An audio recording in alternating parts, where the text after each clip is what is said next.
అందరికీ నమస్కారం. ఈరోజు పంచాయతీల్లో సుస్థిర అభివృద్ధి లక్ష్యాల సాధన, ఆరోగ్య గ్రామం సాధన అనేటువంటి థీమ్లో భాగంగా తిరుపతిలో నిర్వహిస్తున్న జాతీయ వర్క్షాప్కు చేసినటువంటి గౌరవ కేంద్ర పంచాయతీరాజ్ శాఖ సహాయ మంత్రి శ్రీ కపిల్ మోరేశ్వర్ పాటిల్ జీ, కేంద్ర పంచాయతీరాజ్ శాఖ కార్యదర్శి Shri Vivek Bharadwaj ji, special chief secretary Panchayati Raj శాఖ ఆంధ్రప్రదేశ్ శ్రీ బుడిత రాజశేఖర్ గారు, అదనపు కార్యదర్శి కేంద్ర పంచాయతీరాజ్ శాఖ శ్రీ చంద్రశేఖర్ గారు, జాయింట్ సెక్రటరీ పంచాయతీరాజ్ శాఖ శ్రీ వికాస్ ఆనంద్ గారు, పంచాయతీరాజ్ కమిషనర్ శ్రీమతి సూర్యకుమార్ గారు, వివిధ రాష్ట్రాల నుంచి వచ్చిన పంచాయతీరాజ్ సర్పంచ్ స్థాయి దగ్గర నుంచి ఎంపీటీసీలు, ఎంపీపీలు, జడ్పీటీసీలు, జిల్లా పరిషత్ చైర్మన్లు అందరికీ కూడా ఈ కార్యక్రమానికి హాజరైనటువంటి మిగిలినటువంటి అధికారులందరికీ కూడా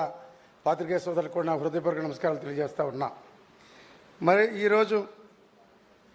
మన దేశంలో పంచాయతీరాజ్ వ్యవస్థలు దేశ పరిపాలన వ్యవస్థకు, ప్రజాస్వామ్యానికి మౌలిక నిర్మాణాల ఇంత పెద్ద దేశంలో ప్రత్యక్ష ప్రజాస్వామ్యానికి, ప్రజల ఆకాంక్షలకు, నిత్య జీవన అవసరాల యాజమాన్యానికి పంచాయతీరాజ్ వ్యవస్థలో ఆధారాలు. ఈ వర్క్షాప్లో పాల్గొనే అవకాశం రావడం నిజంగా నా అదృష్టంగా భావిస్తున్నాను. ఎందుకంటే ఈరోజు మీ ముందు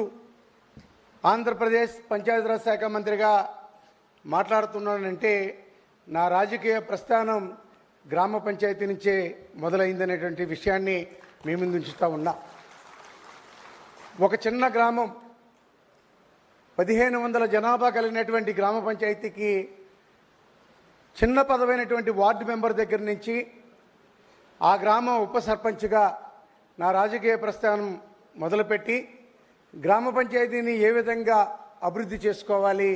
అని ఆ రోజు నుంచే నేను అడుగులు వేయడం పెట్టానని చెప్పి మీ అందరికీ మనవి చేస్తూ ఉన్నా. పంచాయతీ వైస్ ప్రెసిడెంట్ దగ్గర నుంచి తర్వాత సర్పంచ్గా ఆ గ్రామానికి వైస్ ప్రెసిడెంట్గా చేసినటువంటి సేవల్ని గుర్తించి గ్రామ సర్పంచ్గా కూడా ఆ గ్రామ ప్రజలు ఎన్నుకోవడం జరిగిందని మీ ముందు ఉంచుతూ ఉన్నా. పంచాయతీ ఏ రోజైతే అభివృద్ధి చేశానో మండలంలో ఉన్నటువంటి ప్రజలందరూ కూడా గ్రామ పంచాయతీని అభివృద్ధి చేస్తావు, మండలాన్ని కూడా అభివృద్ధి చేయాలని చెప్పి గ్రామ అవసరాలు, ప్రజా అవసరాలు గుర్తించడం మీకు తెలుసు. కాబట్టి మండలానికి కూడా పోటీ చేయమనంటే మండల ప్రెసిడెంట్గా కూడా పోటీ చేసి మండల ప్రెసిడెంట్గా బాధ్యతలు నిర్వర్తించానని చెప్పి మీ అందరికీ చెప్తా ఉన్నా. ఎంపీపీ తర్వాత జడ్పీటీసీగా కూడా విశాఖ ఉమ్మడి జిల్లాలో ఉన్నటువంటి దేవరాపల్లి మండలానికి జడ్పీటీసీ కూడా బాధ్యతలు చేపట్టడం జరిగింది. ఈరోజు అదే గ్రామ పంచాయతీ వ్యవస్థలో ఉన్నటువంటి వార్డు మెంబర్ దగ్గర నుంచి మొదలుపెట్టినటువంటి రాజకీయ ప్రస్థానం పెద్దలు ఈ రాష్ట్ర ముఖ్యమంత్రి జగన్మోహన్ రెడ్డి గారి తాలూకా ఆశీస్సులతో ఈరోజు పంచాయతీరాజ్ వ్యవస్థలో ఉన్నటువంటి మీ ముందు పంచాయతీరాజ్ శాఖ మంత్రిగా ఈరోజు గ్రామీణ ప్రాంతాలు అవసరాలన్నీ కూడా తెలిసి గ్రామ పంచాయతీల్ని ఏ విధంగా అభివృద్ధి చేయాలో చిన్నతనం నుంచి కూడా నేర్చుకున్నావు. కాబట్టి ఆ శాఖను నీకు అప్పగిస్తున్నానటువంటి విషయాన్ని నాకు తెలియజేసి ఈ బాధ్యతలు అప్పగించడం, ఈరోజు రాష్ట్ర పంచాయతీరాజ్ శాఖ మంత్రిగా మీ ముందు మాట్లాడేటువంటి అవకాశం కల్పించినటువంటి జగన్మోహన్ రెడ్డి గారికి నా హృదయపూర్వక ధన్యవాదాలు మీ అందరి ద్వారా తెలియజేస్తూ ఉన్నా. మరి ఈరోజు గ్రామ పంచాయతీలు ఆరోగ్యకరంగా ఉండాలి,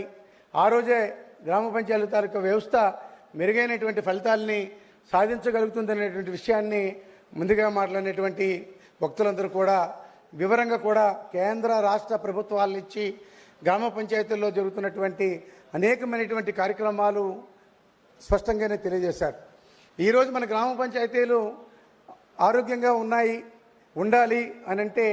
జగన్మోహన్ రెడ్డి గారు ముఖ్యమంత్రి అయిన తర్వాత గ్రామాల్లో ఉన్నటువంటి ప్రజల తాలూకా అవసరాలని పూర్తి స్థాయిలో తెలుసుకొని గ్రామ పంచాయతీల్లో ఒక సచివాలయాన్ని ఏర్పాటు చేసి ఆ ప్రజలకు కావాల్సినటువంటి అనేక కార్యక్రమాలు, సంక్షేమంతో పాటు అభివృద్ధి కార్యక్రమాలు ఏం కావాల్సినప్పటికీ కూడా ఒక సచివాలయాన్ని ఏర్పాటు చేసి తద్వారా ప్రజలకి మంచి జరిగేటువంటి కార్యక్రమాల్ని గ్రామ స్థాయిలో అమలు చేసినటువంటి ముఖ్యమంత్రి జగన్మోహన్ రెడ్డి గారని చెప్పి మీ అందరికీ మనం చేస్తూ ఉన్నాం. మరి ఈరోజు ఈ వర్క్షాప్లో ఇంకో విషయం కూడా మనందరం కూడా తెలుసుకోవాలి. ఏదైతే కేంద్ర ప్రభుత్వం ప్రవేశపెట్టినటువంటి ఎంజీఎన్ఆర్జీఎస్ నిధులతో చేపట్టినటువంటి సచివాలయం దగ్గర నుంచి ఆర్బీకే సెంటర్ దగ్గర నుంచి ఈరోజు ఆయుష్మాన్ ఆరోగ్య కేంద్రాలు ఏవైతే ఉన్నాయో వెల్నెస్ సెంటర్స్, ఆ సెంటర్లు కూడా పక్కా భవనాల్ని మెటీరియల్ కాంపౌండ్లతో నిర్మాణం చేయడమే కాకుండా ఆ భవనాల్లో కావాల్సినటువంటి సిబ్బందిని ఏఎన్ఎంని ఆ గ్రామ ప్రజలకి నిత్యం అందుబాటులో ఉండే విధంగా మందులన్నీ కూడా అక్కడే ఫస్ట్ ఎయిడ్ చేసుకొని మరి మందులు ఇచ్చే కార్యక్రమం, ఏదైనా స్థాయి దాటితే 108కి పంపించేటువంటి కార్యక్రమాన్ని ఏఎన్ఎం ద్వారా గ్రామాల్లో ఏర్పాటు చేసినటువంటి కార్యక్రమాల దగ్గర నుంచి మరి మొన్ననే జరిగినటువంటి జగనన్న ఆరోగ్య సురక్ష అనేటువంటి కార్యక్రమంలో ఆ గ్రామ ప్రజల్ని ఆరోగ్యం మెరుగుపరిచేదానికి ఆ గ్రామంలో కొన్ని హెల్త్ సెంటర్లు మరి క్యాంపెయిన్స్ పెట్టి తద్వారా 14 మరి టెస్టులు అక్కడే చేసి 105 రకాల మందుల్ని ఇచ్చే కార్యక్రమము గ్రామీణ ప్రాంతాల్లోనే ఇటువంటి కార్యక్రమాలు అమలు కాబడ్డాయనంటే అది జగన్మోహన్ రెడ్డి గారి తాలూకా ఆలోచన. మరి నరేంద్ర మోడీ గారు పెట్టినటువంటి ఎంజీఎన్ఆర్జీఎస్ నిధుల నుంచి వచ్చినటువంటి నిధులతో బిల్డింగ్లు నిర్మాణం చేసుకున్నటువంటి అనేకమైనటువంటి కార్యక్రమాల దగ్గర నుంచి ఈరోజు గ్రామీణ ప్రాంత వాతావరణం బాగుండాలని అంటే అంగన్వాడీల దగ్గర నుంచి హెల్త్ సెంటర్ దగ్గర నుంచి త్రాగునీరు దగ్గర నుంచి ఈరోజు కేంద్ర రాష్ట్ర ప్రభుత్వాల నుంచి ఏర్పాటు చేసినటువంటి జల్ జీవన్ మిషన్ నిధుల నుంచి త్రాగునీరు ప్రతి ఇంటికి కూడా త్రాగునీరుని ఏర్పాటు చేసి ఆరోగ్యకరమైనటువంటి త్రాగునీరు ఇస్తేనే ఆ గ్రామ ప్రజలకి మంచి జరుగుతున్నటువంటి ఆలోచనతో ఈ విధంగా అంగన్వాడీ కేంద్రాల నిర్మాణం చేయడమే కాకుండా అక్కడ ఉన్నటువంటి పిల్లలకి మరి అంగన్వాడీ కేంద్రాల ద్వారా ఆహారాన్ని అందించడం, మంచి పాఠశాల వ్యవస్థని మెరుగైనటువంటి విద్యని అందించే కార్యక్రమాలు రాష్ట్ర ప్రభుత్వం అమలు చేస్తున్నటువంటిది. ఈరోజు ఈ వర్క్షాప్ ద్వారా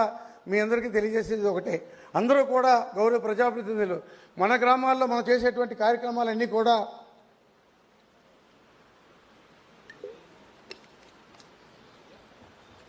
ప్రజలు మనకిచ్చినటువంటి అవకాశం, పాలన ఏదైతే మన చేతుల్లో పెట్టారో మనకున్నటువంటి టైంలంతటిని కూడా గ్రామం ఎప్పుడు కూడా పారిశుద్ధ్యంగా ఉండాలనేటువంటి ఆలోచన దగ్గర నుంచి ఆరోగ్యపరమైనటువంటి ప్రజలందరూ కూడా ఆరోగ్యాన్ని మెరుగుపరుచుకోవాల్సినటువంటి కావాల్సినటువంటి అన్ని కార్యక్రమాలు కూడా ఈరోజు మెటీరియల్ కాంపోనెంట్ ద్వారా గ్రామాల్లో ఈరోజు పారిశుద్ధ్యం మెరుగుపడింది,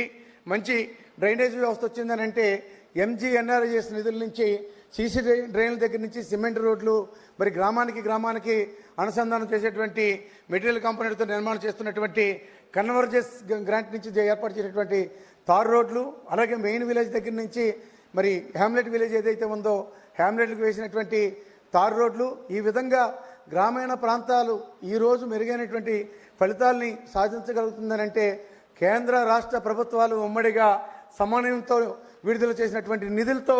ఈరోజు మన గ్రామీణ ప్రాంతాలని మెరుగైనటువంటి ఫలితాలు దిశగా అడుగులు వేస్తూ ఉన్నాం. ఈరోజు ఎంత చేసినప్పటికీ కూడా ప్రజలు మరి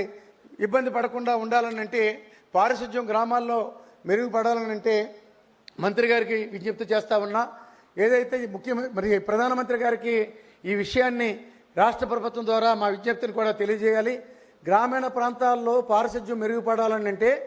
ఎంజీఎన్ఆర్జీఎస్ నిధుల నుంచి ఏదైతే ఉన్నాయో వాటి తాలూకా నిధులతో ప్రతిరోజు కూడా జనాభా ప్రాతిపదికన ఆ పారిశుధ్యాన్ని మెరుగుపరిచేదానికి జనాభాకి సంబంధించి మరి ఎవరైతే గ్రీన్ అంబాసిడర్స్ ఉన్నారో